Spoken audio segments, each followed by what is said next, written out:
तो guys welcome back to my channel. तो अभी मैं आया हूँ मेरे वर्क पे। तो यहाँ पर मुझे कुछ चाषी या फिर कुछ फार्मर से मुझे बात करना होगा कि वो लोग वो আমার কথা কোন লাগবো যে তাদের জমির মধ্যে কি কি সমস্যা আছে, যে সমস্যাটি আমি সমাধান করতে পারি যদি কোনো রোগ টুক থাকে ফসলের মধ্যে জমির মধ্যে। তো তারা নাম টাম তারা কিতা কিতা ফসল করতেছে, তারপরে কার থেকে ওষুধ আনে, তারপরে এটাই জিজ্ঞান লাগবো। আর যদি কোনো প্রবলেম থাকে তাহলে আমার প্রেসক্রাইব করে দেওয়া লাগবো। তো চলুন, সামনে একজন কৃষক তার রয়েছে, তো গিয়ে সেটা কথা কই কেমন হয়। কিতা লাগাইছেন?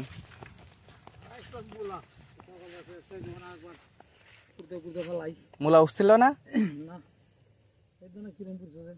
বেশি মনে ভালো আসলো না নাকি? তা কার্তিক আনছিলেন আর কি কোনো ইয়ে লাগাইতেছেন নি?